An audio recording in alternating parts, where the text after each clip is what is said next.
roller, the more difficult the item. Hindi kaya ng classical yan. The more or the higher the value in the roller, the higher the ability of the students. Tapos ilagay mo sa isang map, we call it person item map. Ganyan na ang itsura ng ating questionnaire. So ma-check mo individually kung sinong students ang most likely can answer item for the first 4 items, for example, in terms of difficulty. So, lumiit na naman. For example, si Louis. The ability of Louis is at the top. So, this person or this student can answer up to sign numbers. Kaya niya yung square root, kaya niya yung combination ng yung IMDAS agreement, di ba? Division, lalo na kung multiplication. Meaning to say, items below Louis ay masasagutan niya yan. Mataas ang probability of getting the correct answer. Okay? Then, for example, si Ben, ang kaya lang niyang sagutan ay division downward. Division downward. So, if you publish a paper showing this map, we call it person item map. So, makikita mo na ang questionnaire mo naka-arrange in terms of level of difficulty. Okay? If you have prior score, if you have scores, for example, entrance examination of these people, of these takers, pwede mo makikita na ang level of ability ni Louis ay nasa 3. So, ibig sabihin, mataas yung level of ability niya. By the way, when we talk about level of ability, it ranges between -4 up to +4. At the middle is 0, meaning to say average ability. Average level of difficulty, average level of ability of the persons. So ngayon, kung i-apply ninyo yan sa inyong, for example, ikaw ay principal, or ikaw ay supervisor, or ikaw ay superintendent, if you apply that in your, sa private school na lang tayo, if you are the director of the high school department, or elementary and high school, you can implement this to your department. So that everybody can relate your discussion about RAS analysis. Ang RAS analysis, ang scores niya ay negative, mayroong positive, mayroong 0. Pero we can translate it into layman language so that it can be understood by everybody. For example, in this case, ang RAS analysis, negative numbers, positive numbers, may 0. Hindi yan maintindihan ng layman. Like in my case, when we validated the entrance examination questionnaire sa university, ginamitan namin ng RAS analysis. But when we presented the results to the academic council, wherein the audience are non-math persons, yung mga deans ng different colleges, kinonvert namin into 0 to 100 para maintindihan ng lahat. The closer to 100, the more, the higher the ability of the person. The closer to 100, the more difficult the item. Parang ganon. The software has a capability to transform RAS scores into this version para magiging 0 to 100. Okay, so I hope you understand my explanation. Ano lang siya? Point click lang yung software. So,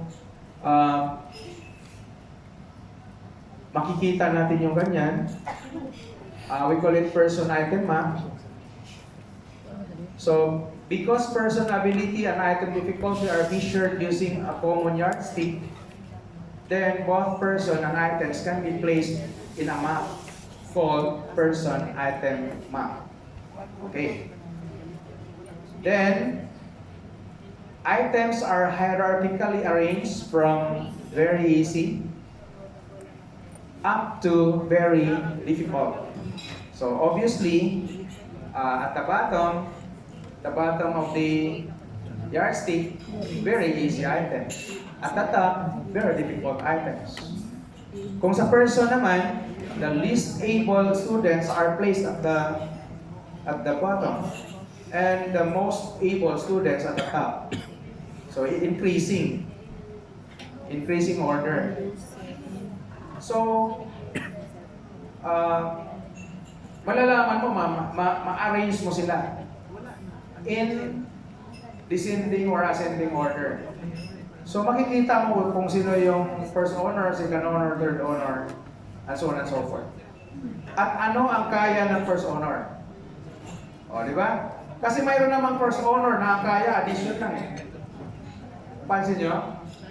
Halimbawa, mayroon kang grade 1 na 5 sections. So for every section, may first honor. Ang first honor sa section 5, ang kaya niya, addition lang. Pero ang first honor sa first section, section 1, up to dito sa taas. So ibig sabihin, nag-produce ka ng students, nag-produce ka ng graduates na hindi parehas ang ability. Parang cum laude lang yan sa University X versus cum laude sa University Y. Pero pagdating sa board exam, ang cum laude sa University X, bumagsak. Ang isa, top-notcher. So, parang ganon lang. So, ito, standard. Because, parang ruler or parang meter stick. If you measure the height of the person, for example, boxers, kung i-measure mo sila, isang instrument lang ang gagamitin mo. Yung 5'7" dito sa Philippines, pagdating ng US, 5'7" pa rin. Di ba? Isang scale ang gagamitin to measure the weight of the person. Yung 140 pounds or 147 pounds na Manny Pacquiao sa Pilipinas, 147 pounds din pagdating doon sa US. Everywhere in the world. So, ganon dapat ang ating questionnaire. Hindi yung si Teacher A, may sarili siyang questionnaire. Si Teacher B, may sarili din siyang questionnaire. So, ang nangyayari, parehas na first honor, pero different ang level of ability. Pansin nyo? So, yan pala na aspect, may problema na tayo.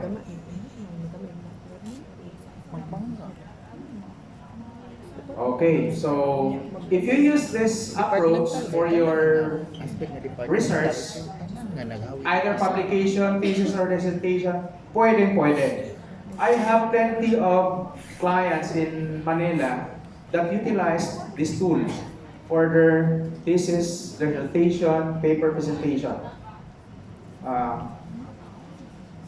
For example, if we talk about construct validity, how do we know that there is a construct validity in the questionnaire? So if the items are correctly arranged from easy to difficult, so it means that your questionnaire has construct validity. Ibig sabihin, di ba, mayroon kayong table of specifications. Naka-identify kung alin doon yung average items, below average items, easy items, above average items. So, nasunod pa yung plano mo pagdating na dito. Okay? So, dapat tama yung arrangement. Kasi otherwise, hindi naintindihan yung item, hindi naintindihan ng students. Halimbawa, yung square root. Yung square root na yan, nalagay dito sa actual. Ibig sabihin, yung item about square root, hindi naintindihan ng bata. Okay? Okay, so I will proceed. Does the person ability hierarchy make sense? So, if the answer is yes, then there is a predictability of your questionnaire.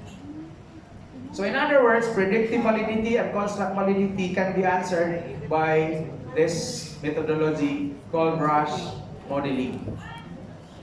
Okay? The most important here in Rush analysis is that we can identify which items are good fit and which items are misfit. For example, mayroon kang 20 items.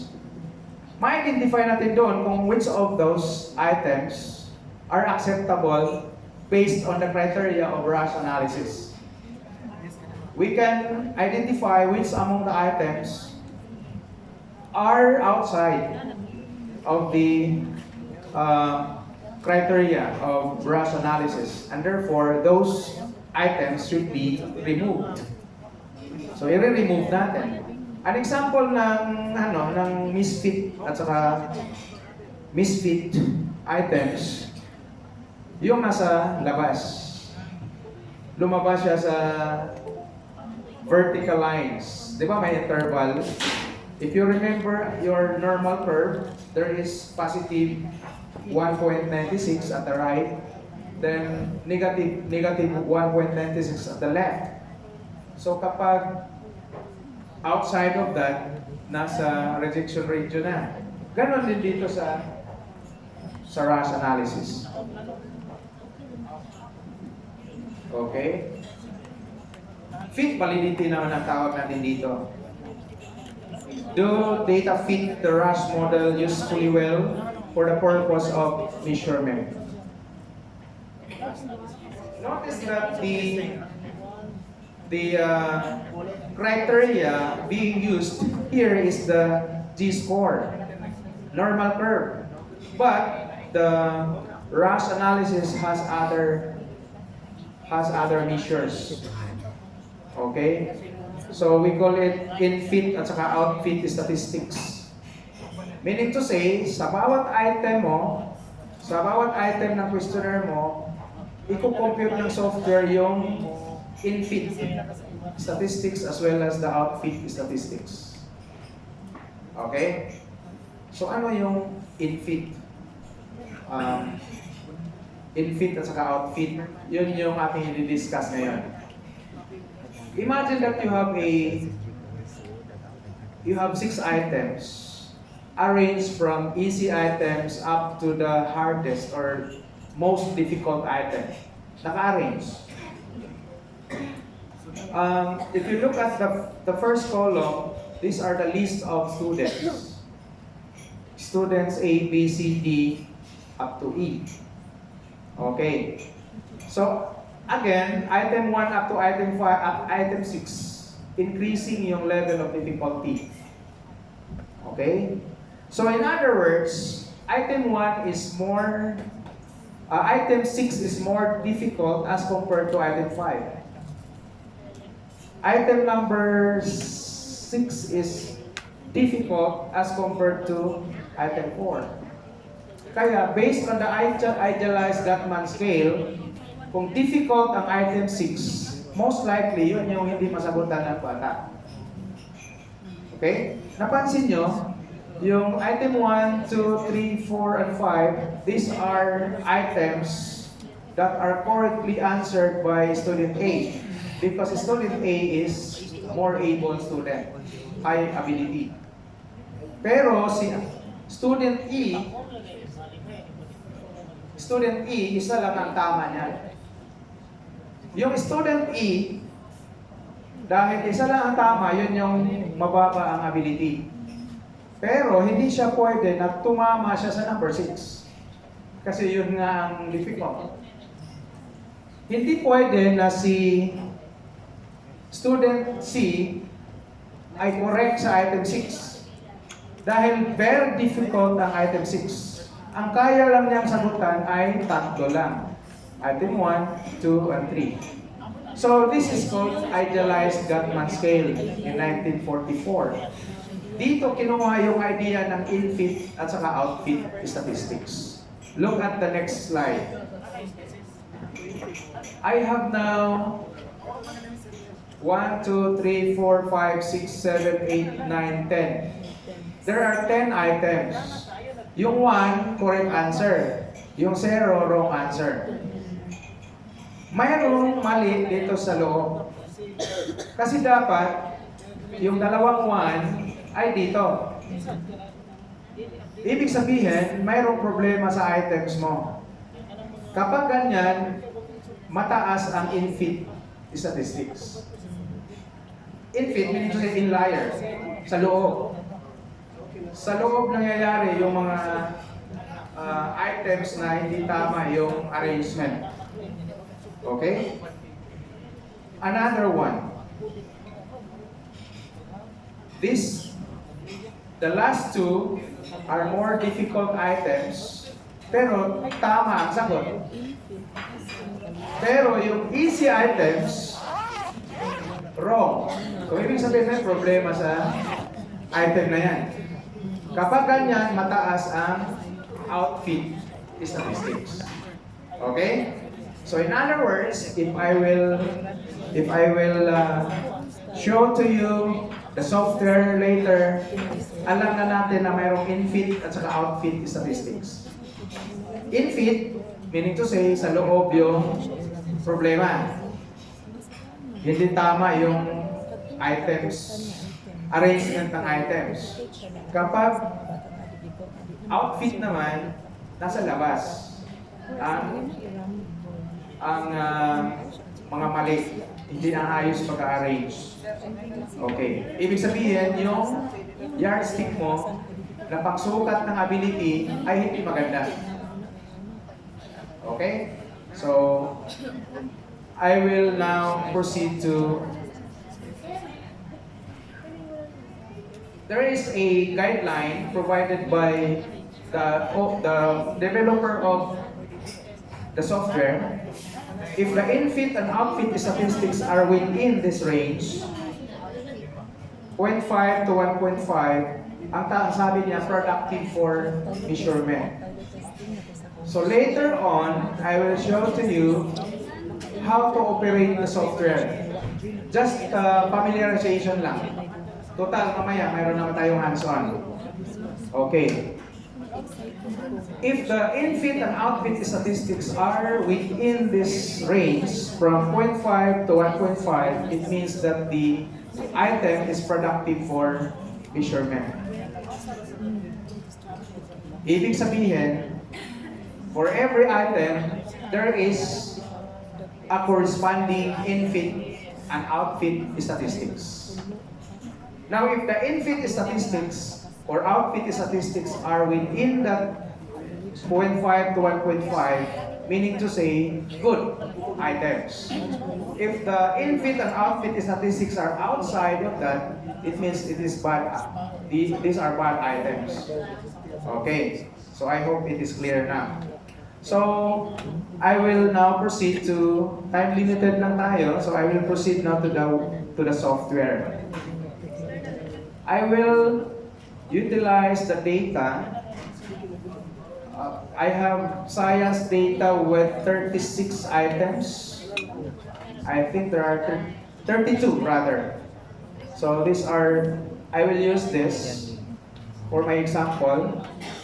So I have now this item 1, APN, item 2, item 2A, 2B, 3A, up to item 16B. Yan. So there are 32 items in all. These are just codes kasi hindi pwede ipakita yung actual items. Then we have takers, exam takers from student number 1 up to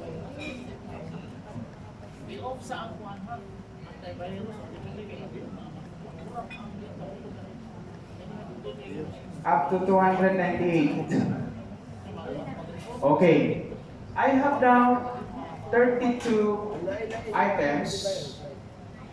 32 item tests in science. Then 298 exam takers. Then the scores are 1-0. 1-0 meaning to say 1 for the correct answer, 0 for the wrong answer. So I will open my software. For the RAS model, I will use the Wednesday. Ito. Wednesdays. Di ba nakasave yun sa Excel? I will construct a Wednesday file. Don't worry, because we have hands-on later. For those who are interested of this tool, select Excel file. So I will go to my folder.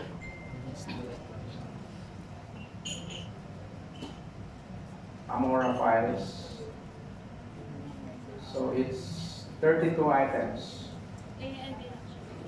Okay?